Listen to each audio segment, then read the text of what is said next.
नमस्कार, डेली 24 भारत देख रहे हैं आप। मैं हूं आपके साथ साहिल दुलिया। बुलेटिन की शुरुआत करेंगे। प्रधानमंत्री नरेंद्र मोदी 5 देशों की महत्वपूर्ण आधिकारिक यात्रा पूरी करके रोम से भारत के लिए रवाना हो चुके हैं। कुछ ही घंटों में वो स्वदेश पहुंचेंगे। यात्रा के अंतिम चरण में पीएम मोदी इटली पहुंचे, जहां उन्होंने इटली की प्रधानमंत्री जॉर्जिया मेलोनी के साथ द्विपक्षीय वार्ता की। दोनों नेताओं ने भारत इटली संबंधों को विशेष रणनीतिक साझेदारी के स्तर तक ले जाने का फैसला किया। रोम से रवाना होने के बाद आपको बता दें कि प्रधानमंत्री अपने देश पहुंचे हैं, लेकिन रवाना होने से पहले पीएम मोदी ने अपने सोशल मीडिया पोस्ट में कहा कि यात्रा बेहद सफल रही। उन्होंने अलग अलग क्षेत्रों में चर्चा की और कहा कि यह साझेदारी पूरी मानवता के लिए लाभकारी होगी।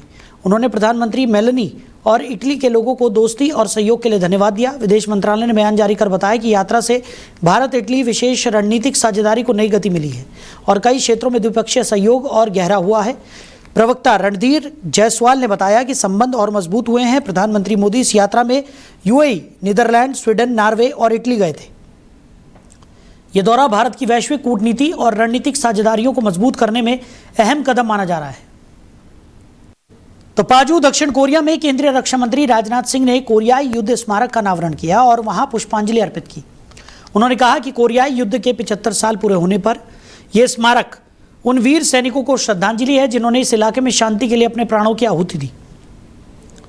तो राजनाथ सिंह ने स्मारक को हिम्मत, दया और त्याग की निशानी बताया और कहा कि यह भारत और कोरिया के बीच सदियों पुरानी मित्रता का भी संदेश देता है।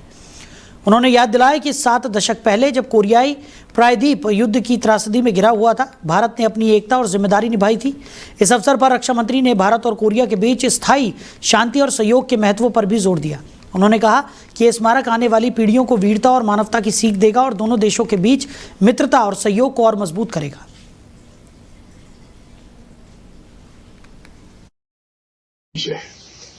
कोरियन वार के जब 75 ईयर्स पूरे हो रहे हैं, तब ऐसे में मैं इस रीजन में पीस के लिए अपने प्राणों की आहुति देने वाले वीर सैनिकों का हृदय से श्रद्धांजलि अर्पित करता हूं।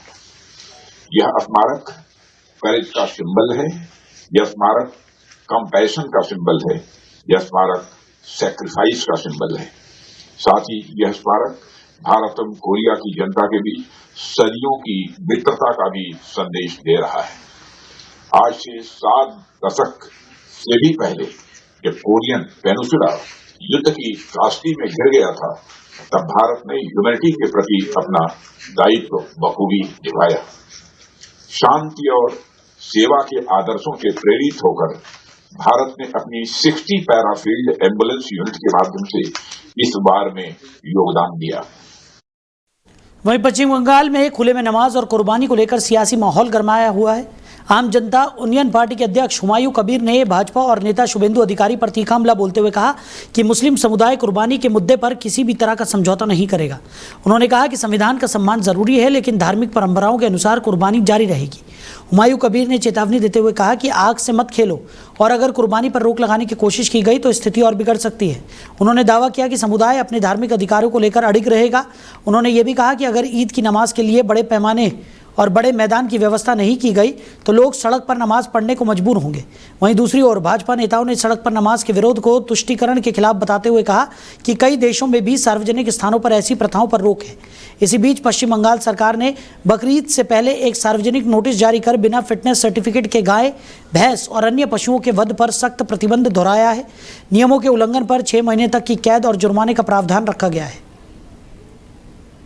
वहीं ईरान को लेकर अमेरिका और इजरायल के बीच रणनीतिक मतभेद अब खुलकर सामने आने लगे हैं। अमेरिकी मीडिया रिपोर्ट्स के अनुसार राष्ट्रपति डोनाल्ड ट्रंप और इजरायल के प्रधानमंत्री बेंजामिन नेतन्याहू के बीच हालिया फोन कॉल तनावपूर्ण रही, जिसमें ईरान पर सैन्य हमले और बातचीत के जरिए समझौते को लेकर तीखा मतभेद सामने आया।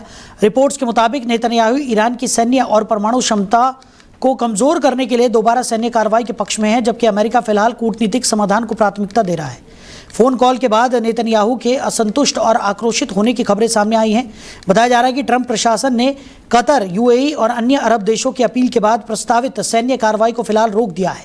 इसके साथ ही पाकिस्तान और कतर की मध्यस्थता में एक नया शांति प्रस्ताव तैयार किया जा रहा है, जिसके तहत अमेरिका और ईरान के बीच 30 दिनों की बातचीत की योजना है। इस दौरान ईरान के परमाणु कार्यक्रम और होर्मुज स्ट्रेट जैसे मुद्दों पर चर्चा होगी।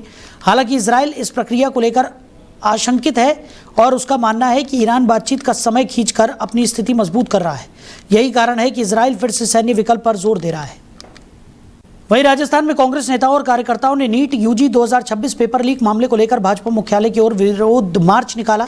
इस दौरान नेताओं ने छात्रों के भविष्य पर उठ रहे सवालों और परीक्षा प्रणाली में पारदर्शिता सुनिश्चित करने की मांग जोरदार ढंग से रखी। विरोध मार्च में कार्यकर्ताओं ने हाथ में प्ले कार्ड और बैनर लेकर अपनी आवाज बुलंद की। कांग्रेस नेताओं का कहना था कि अगर परीक्षा प्रणाली सुरक्षित और निष्पक्ष नहीं रही तो छात्रों का भविष्य गंभीर खतरे में पड़ सकता है। इस आंदोलन के माध्यम से पार्टी ने केंद्र और राज्य सरकार से तत्काल कार्रवाई करने की अपील की और परीक्षा के प्रबंध में पारदर्शिता और जवाबदेही सुनिश्चित करने पर भी जोर दिया। विरोध प्रदर्शन के दौरान शांतिपूर्ण ढंग से अपना विरोध जताने के साथ नेताओं ने यह संदेश दिया कि शिक्षा प्रणाली में सुधार और छात्रों के हित सर्वोपरि होने चाहिए। वहीं श्रीनगर में पीपुल्स कॉन्फ्रेंस के अध्यक्ष सज्जाद गनी लोन को उनके पिता की 24वीं बरसी पर नजरबंद कर दिया गया है। पार्टी ने बृहस्पतिवार को इस कार्रवाई की जानकारी दी और इसकी कड़ी निंदा की। सज्जाद गनी लोन के पिता पूर्व मुख्यमंत्री और पीपुल्स कॉन्फ्रेंस के नेता अब्दुल गनी लोन की 21 मई 2002 को आतंकवादियों ने हत्या कर दी थी। उस समय वो हुर्रियत कॉन्फ्रेंस की एक रैली से लौट रहे थे। तो ये रैली मीरवाइज मौलवी मोहम्मद फारूक को श्रद्धांजलि देने के लिए आयोजित की गई थी, जिनकी 12 साल पहले उसी दिन आतंकवादियों ने हत्या कर दी थी। पार्टी ने बयान में कहा कि सज्जाद गनी लोन की बरसी पर नज़रबंदी न केवल व्यक्तिगत स्वतंत्रता का उल्लंघन है बल्कि जम्मू कश्मीर के राजनीतिक माहौल को और तनावपूर्ण बनाती है। पीपुल्स कॉन्फ्रेंस ने इस कार्रवाई को लोकतंत्र और राजनीतिक संवेदनशीलता के खिलाफ बताया। इस घटना ने क्षेत्र में राजनीतिक हलचल बढ़ा दी है और नेताओं और नागरिकों के बीच गहरी चिंता पैदा की है।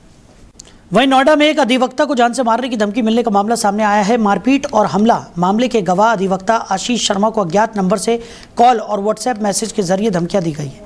धमकी मिलने के बाद पीड़ित परिवार में दहशत का माहौल है, जबकि पुलिस ने मामले की जांच शुरू कर दी है। जानकारी के मुताबिक आशीष शर्मा वर्ष 2023 में दर्ज एक मारपीट और हमला मामले में गवाह है। आरोप है कि उन्हें लगातार अज्ञात नंबरों से फ़ोन कॉल और जान से मारने की धमकी दी जा रही थी। इतना ही नहीं, व्हाट्सएप पर ऑडियो रिकॉर्डिंग भेजकर परिवार को डराने और दबाव बनाने की भी कोशिश की गई। पीड़ित अधिवक्ता ने पूरे मामले की शिकायत थाना सेक्टर 63 पुलिस से की है। शिकायत में कहा गया है कि धमकियों के चलते परिवार भय के माहौल में जी रहा है और उन्हें अपनी सुरक्षा को लेकर चिंता सता रही है। अधिवक्ता ने पुलिस से आरोपियों के खिलाफ सख्त कार्रवाई और सुरक्षा मुहैया कराने की मांग की है। बताया जा रहा है कि वर्ष 2023 में हुए मारपीट और हमले मामले में पहले भी कई आरोपियों के खिलाफ एफआईआर दर्ज की जा चुकी है। अब गवाह को मिल रही धमकियों के बाद मामले ने नया मोड़ ले लिया है। वहीं थाना सेक्टर 63 पुलिस ने शिकायत के आधार पर जांच शुरू कर दी है। Police call detail, WhatsApp number और भेजी गई ऑडियो रिकॉर्डिंग्स की जांच में जुटी हुई है। पुलिस अधिकारियों का कहना है कि मामले की गंभीरता से जांच की जा रही है और जल्द ही उचित कार्रवाई की जाएगी। वहीं मुजफ्फरनगर के थाना सिविल लाइन क्षेत्र से घरेलू विवाद और महिला उत्पीड़न का सनसनीखेज मामला सामने आया है। मदीना कॉलोनी निवासी एक विवाहिता ने अपने पति, देवर और ननदों पर मारपीट, उत्पीड़न और जान से मारने की कोशिश करने जैसे गंभीर आरोप लगा दिए हैं। सड़क पर महिला के साथ मारपीट की घटना सीसीटीवी कैमरे में कैद हो गई, जिसका वीडियो अब सोशल मीडिया पर तेजी से वायरल हो रहा है। पीड़िता रेशमा ने पुलिस को दी गई तहरीर में बताया है कि उसके 3 नाबालिग बच्चे हैं और उसका पति अफसान अपने भाई बहनों के साथ मिलकर उसे बच्चों समेत घर से निकालना चाहता है। महिला का आरोप है कि उसका पति अपने हिस्से का मकान छोटे भाई शमशाद के नाम करना चाहता है, जबकि संपत्ति को लेकर मामला सिविल न्यायालय में विचाराधीन है। इसके बावजूद आरोपियों ने कथित रूप से मकान का बेनामा कर दिया और बिजली कनेक्शन तक कटवा दिया। महिला ने आरोप लगाया कि उसका पति लंबे समय से बच्चों और उसका भरण पोषण नहीं कर रहा, जिसके चलते उसे मायके से राशन मंगाकर बच्चों की परवरिश करनी पड़ रही है। पीड़िता ने देवर शमशाद पर घर में घुसकर गाली गलौज, मारपीट और अश्लील हरकतें करने का भी आरोप लगाया। महिला के मुताबिक 7 अप्रैल 2026 की रात आरोपी ने उसके साथ दुष्कर्म का प्रयास किया और विरोध करने पर जान से मारने की धमकी दी। पीड़िता का आरोप है कि बुधवार दोपहर पति अफसान, देवर शमशाद और ननद आमना उसके कमरे में घुस आए और मकान खाली कराने का दबाव बनाते हुए लाठी डंडों से मारपीट की। आरोप है कि पति ने उसे सड़क पर घसीटकर पीटा और गला दबाकर हत्या का प्रयास भी किया। फिलहाल पुलिस ने मामले में शिकायत दर्ज कर जांच शुरू कर दी है। पुलिस का कहना है कि आरोपी पति को हिरासत में लेकर कानूनी कार्रवाई की जा रही है, जबकि अन्य आरोपों की भी जांच जारी है। ननद है मेरे देवर, आमना है ननद, देवर है शमशाद और मेरा घर वाला है। जो आपको साथ सड़क पर मारपीट कर रहा है वो कौन है? जी मेरा घर वाला है, मेरा पति है इसका? अफसान। किस बात को लेकर विवाद हो रहा है आपका? जी हम घर में रह रहे हैं, मैं खाने पीने के लिए कुछ नहीं दे रहा है, घर से निकालना चाह रहे हैं मुझे और खाने पीने के लिए परेशान हो गए, यहाँ से चली जा भैया, तो इसलिए खाने पीने के लिए अलग। फिर मैं खाना नहीं बना, जब कुछ ला के दे दो कहाँ से खाना बनाऊंगी, तो फिर मारपीट कर रहा है, फिर घर से निकाल रहे मुझे। कितने दिन हो गए इस तरह से आपका व्यवहार करते हुए? जी हो गए 2 साल हो गए, करीबन 2 साल। 4 बार तो मैंने ताला तोड़ के मैं घर में आ गई। कितना टाइम हो गया आपकी शादी को? जी 12 साल हो गया, 13 साल। 13 साल हो गए, तब से ऐसे ही कर रहा है। जी जब से सही है, कहने में रखते बहन भाई का डरते हैं भाई साहब बहन से। आपने ऐसी शिकायत नहीं करी पुलिस को? जी बहुत बार शिकायत करी है, पुलिस भी यही बोल देती है कि तुम्हारा तो ये ड्रामा है, यही है, ये भी बोल रहा है। मदद तो कर रही है ना पुलिस? जी हाँ ये तो कर रही है जी। अभी इस पर गिरफ्तार कर लिया आपके पति को? जी चाहते कि क्या कार्रवाई है उस पर? जी कैसी कार्रवाई चाहते हैं अपने पति पे? अब उसके साथ रहना चाहती हो? जी मैं तो रहना चाहती हूँ, तो मैंने बच्चों के साथ ही रहना चाहूँ। मैं आज तक 13 साल मैंने यूँ तो निकाल दिया कि साथ में रहूँ, पर वे नहीं मान रहे, फिर भी परेशान कर रहे हैं मुझे जानबूझ कर, इससे यहाँ से निकल के भाग जावा। वहीं शामली जनपद के थाना भवन थाना क्षेत्र में साइबर सेल की सक्रियता से साइबर ठगी का शिकार हुए एक व्यक्ति को बड़ी राहत मिली है। पुलिस की त्वरित कार्रवाई के चलते पीड़ित के खाते से निकाले गए 20,000 रुपये वापस करा दिए गए। इस कार्रवाई के बाद पीड़ित ने पुलिस का आभार जताया। जानकारी के मुताबिक गांव भैंसानी इस्लामपुर निवासी फरीद के बैंक खाते से साइबर ठगों ने 20,000 रुपये निकाल लिए थे। जब पीड़ित को अपने खाते से रकम कटने की जानकारी हुई तो उसने तुरंत थाना भवन पहुंचकर मामले की शिकायत दर्ज कराई। मामले को गंभीरता से लेते हुए थाना भवन की साइबर सेल ने तत्काल जांच शुरू की। तकनीकी जांच और बैंकिंग समन्वय के जरिए साइबर टीम ने कार्रवाई करते हुए बुधवार को पीड़ित की पूरी धनराशि वापस करा दी। पुलिस की इस त्वरित कार्रवाई से पीड़ित परिवार को बड़ी राहत मिली है। अपनी रकम वापस मिलने के बाद फरीद ने शामली पुलिस और थाना भवन की साइबर सेल का आभार व्यक्त किया। वहीं थाना प्रभारी निरीक्षक विजेंद्र सिंह रावत ने लोगों से साइबर ठगी से सतर्क रहने की अपील की है। उन्होंने कहा कि किसी भी अनजान कॉल, मैसेज या संदिग्ध लिंक पर अपनी बैंकिंग जानकारी साझा न करें। पुलिस अधिकारियों ने लोगों से अपील की है कि किसी के साथ साइबर ठगी की घटना होती है तो तुरंत साइबर हेल्पलाइन या नज़दीकी पुलिस स्टेशन में शिकायत दर्ज कराएं, ताकि समय रहते कार्रवाई कर रकम वापस कराई जा सके। वहीं ग्रेटर नोएडा में अपराधियों के हौसले लगातार बुलंद होते दिखाई दे रहे हैं। इकोटेक 3rd थाना क्षेत्र के वैदपुरा गांव में बाइक सवार अज्ञात बदमाशों ने ड्यूटी पर जा रहे एक युवक पर ताबड़तोड़ फायरिंग कर दी। बदमाशों ने युवक को 6 गोलियां मारी, जिससे इलाके में सनसनी फैल गई। गंभीर हालत में युवक को अस्पताल में भर्ती कराया गया, लेकिन इलाज के दौरान उसकी मौत हो गई। मृतक युवक की पहचान दीपक नागर के रूप में हुई है। बताया जा रहा है कि दीपक नागर बुधवार को ड्यूटी के लिए जा रहे थे, तभी रास्ते में बाइक सवार बदमाशों ने उन्हें घेर लिया और ताबड़तोड़ फायरिंग शुरू कर दी। अचानक हुई गोलियों की आवाज़ से इलाके में अफरा तफरी मच गई और आसपास के लोग दहशत में आ गए। घटना के बाद घायल दीपक को तुरंत नज़दीकी अस्पताल में भर्ती कराया गया, जहाँ डॉक्टरों ने उन्हें बचाने की कोशिश की, लेकिन इलाज के दौरान उनकी मौत हो गई। युवक की मौत की खबर मिलते ही गांव में मातम छा गया। परिजनों का रो रो कर बुरा हाल है। सूचना मिलते ही पुलिस मौके पर पहुंची और शव को कब्जे में लेकर पोस्टमार्टम के लिए भेज दिया गया। पुलिस आसपास लगे सीसीटीवी कैमरों की फुटेज खंगाल रही है और बदमाशों की तलाश में जुट गई है। मामले की गंभीरता को देखते हुए डीसीपी ने घटना के खुलासे के लिए 2 पुलिस टीमों का गठन किया है। शुरुआती जांच में पुरानी रंजिश समेत कई पहलुओं पर जांच की जा रही है। वहीं लगातार बढ़ती आपराधिक घटनाओं को लेकर इकोटेक 3rd थाना क्षेत्र की कानून व्यवस्था पर भी सवाल उठने लगे हैं। तो मुजफ्फरनगर में दबंगों का कहर एक बार फिर देखने को मिला है। बुढ़ाना कोतवाली क्षेत्र में फल के पैसे मांगना एक फल विक्रेता को भारी पड़ गया। दबंग युवकों ने बीच सड़क पर फल विक्रेता के साथ जमकर मारपीट की, जिसका वीडियो सीसीटीवी कैमरे में कैद हो गया। घटना का वीडियो अब सोशल मीडिया पर तेजी से वायरल हो रहा है। जानकारी के मुताबिक बुढ़ाना कोतवाली क्षेत्र में एक फल विक्रेता ने ग्राहकों से अपने फलों के पैसे मांगे थे। इसी बात को लेकर कहासुनी शुरू हो गई और देखते ही देखते मामला मारपीट तक पहुंच गया। आरोप है कि दबंग युवक ने फल विक्रेता को लात घूंसों से बेरहमी से पीटा। आसपास मौजूद लोगों ने बीच बचाव की कोशिश की, लेकिन दबंग युवक लगातार हमला करता रहा। मारपीट की पूरी घटना पास में लगे सीसीटीवी कैमरे में रिकॉर्ड हो गई। वीडियो में साफ देखा जा सकता है कि किस तरह युवक फल विक्रेता के साथ मारपीट कर रहा है। घटना के बाद इलाके में अफरा तफरी का माहौल बन गया। वीडियो सोशल मीडिया पर वायरल होने के बाद पुलिस हरकत में आई और दोनों पक्षों को हिरासत में लेकर पूछताछ शुरू कर दी। पुलिस का कहना है कि मामले की जांच की जा रही है और वायरल वीडियो के आधार पर आगे की कार्रवाई की जाएगी। स्थानीय लोगों का कहना है कि छोटी छोटी बातों पर इस तरह की दबंगई और मारपीट की घटनाएं लगातार बढ़ रही हैं, जिससे लोगों में डर का माहौल बना हुआ है। फिलहाल पुलिस पूरे मामले की जांच में जुटी हुई है। वहीं मुजफ्फरनगर में लेखपाल भर्ती परीक्षा को लेकर पुलिस और प्रशासन पूरी तरह अलर्ट मोड पर नजर आ रहे हैं। जिले के अलग अलग परीक्षा केंद्रों पर होने वाली परीक्षा को शांतिपूर्ण और निष्पक्ष तरीके से संपन्न कराने के लिए व्यापक सुरक्षा व्यवस्था की गई है। प्रशासन ने सभी परीक्षा केंद्रों पर कड़ी निगरानी और सुरक्षा के इंतजाम किए हैं। जानकारी के मुताबिक लेखपाल भर्ती परीक्षा की प्रथम पाली सुबह 10 बजे से दोपहर 12 बजे तक आयोजित की जाएगी। जिले में बनाए गए 15 परीक्षा केंद्रों पर करीब 7,000 अभ्यर्थी परीक्षा देंगे। परीक्षा के दौरान किसी भी प्रकार की गड़बड़ी रोकने के लिए पुलिस बल के साथ साथ मजिस्ट्रेटों की भी तैनाती की गई है। इस भर्ती प्रक्रिया के तहत पूरे उत्तर प्रदेश में कुल 7,994 लेखपाल पदों पर चयन किया जाना है। इनमें सामान्य वर्ग के लिए 3,205 पद, ओबीसी वर्ग के लिए 2,158 पद, सुनिश्चित जाति वर्ग के लिए 1,679 पद और ईडब्ल्यूएस वर्ग के लिए 792 पद शामिल हैं। प्रदेश भर में इस परीक्षा के लिए करीब 3,66,712 अभ्यर्थी शामिल होंगे। बड़ी संख्या में अभ्यर्थियों के पहुंचने को देखते हुए प्रशासन ने यातायात व्यवस्था और सुरक्षा के विशेष इंतजाम किए हैं। परीक्षा केंद्रों के आसपास संदिग्ध गतिविधियों पर नजर रखने के लिए पुलिस टीमों को भी सक्रिय किया गया है। प्रशासन की ओर से अभ्यर्थियों को समय से पहले परीक्षा केंद्र पहुंचने और सभी जरूरी दस्तावेज साथ लाने की अपील की गई है। वहीं अधिकारियों का कहना है कि परीक्षा को पूरी पारदर्शिता और सख्ती के साथ संपन्न कराया जाएगा। वहीं फिरोजाबाद में शंखवार समाज के लोगों ने मेयर कामिनी राठौर के खिलाफ जोरदार प्रदर्शन किया। प्रदर्शनकारियों ने मेयर का पुतला फूंकते हुए जमकर नारेबाजी की और नाराजगी जाहिर की। बताया जा रहा है कि भाजपा पार्षद उषा शंखवार की तरफ से मुंडन कर विरोध दर्ज कराने के बाद शंखवार समाज के लोगों में आक्रोश बढ़ गया। बड़ी संख्या में लोग सड़क पर उतर आए और महापौर के खिलाफ विरोध प्रदर्शन किया। प्रदर्शन के दौरान लोगों ने महापौर कामिनी राठौर मुर्दाबाद के नारे लगाए। समाज के लोगों का कहना था कि ये केवल उषा देवी शंखवार का नहीं बल्कि पूरे शंखवार समाज का अपमान है। प्रदर्शन के चलते इलाके में काफी देर तक तनाव का माहौल बना रहा। मौके पर मौजूद पुलिस ने स्थिति को संभालते हुए प्रदर्शनकारियों को शांत कराने का प्रयास किया। दरअसल बात यह है कि हमारी बहन उषा पार्षद जी वार्ड नंबर 6 से आती हैं नगर निगम फिरोजाबाद में। वो पिछले कई समय से पिछले 1-2 साल से लगी हुई हैं। जनता के कार्यों के लिए मांग कर रही हैं। कहीं कटोरा लेके भीख मांग रही हैं। कहीं आजकल की घटना है, इन्होंने कल बाल कटवाकर अपना मुंडन करा के प्रदर्शन किया, फिर भी इनका कोई काम नहीं हो रहा है। अरे इतनी शर्म की बात है। प्रदेश में और देश में भारतीय जनता पार्टी सरकार है। भारतीय जनता पार्टी की पार्षद है उषा देवी शंखवार।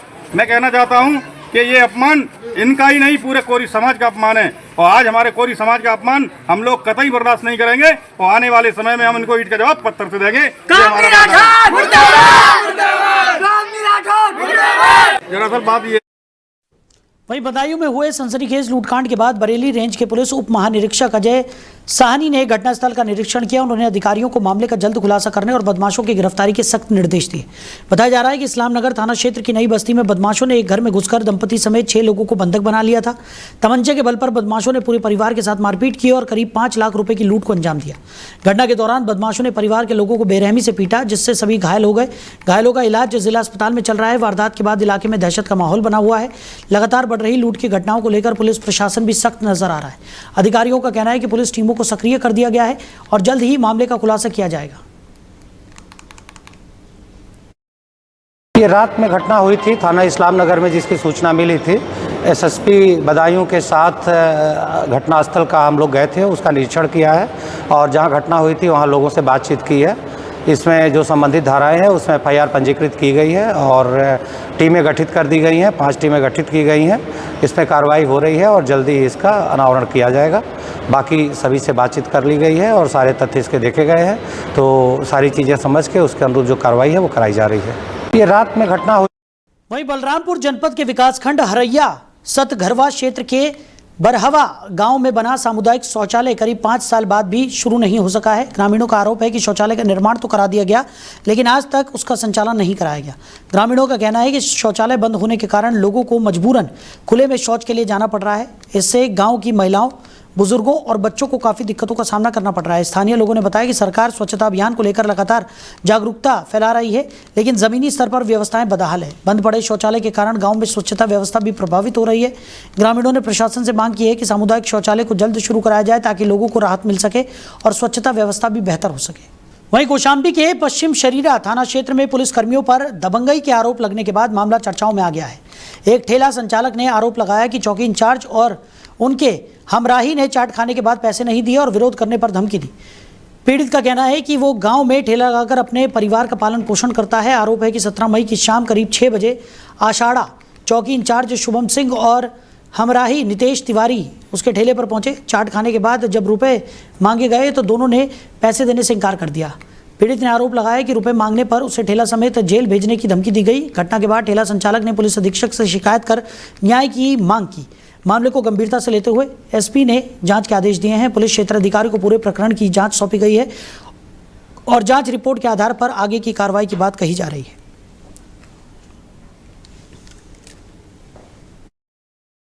दो पुलिस वाले आए मेरी दुकान पे, बोले चाट खिला, बोला 10 मिनट टाइम लगेगा। 10 मिनट बाद में चाट दिया। खाने के बाद उसके बाद चाह रहे थे, बोला पैसा दो, पैसा देने के मांगा तो पैसा नहीं दिया। मेरे गाली गलौज किया और गाली गलौज करने के बाद पुलिस चौकी इंचार्ज थे शुभम सिंह, नितेश तिवारी। मेरा नाम अमित कुमार प्रजापति, श्री गया प्रसाद प्रजापति दानपुर। दो पुलिस वाले आए मेरी दुकान पे, बोले चाट खिलाओ, बोला 10 मिनट टाइम लगेगा। 10 मिनट बाद में चाट दिया। खाने के बाद उसके बाद चाह रहे थे मतलब पैसा। तो फिलहाल इस बुलेटिन में मेरे साथ इतना ही। आप बने रहिए। नमस्कार।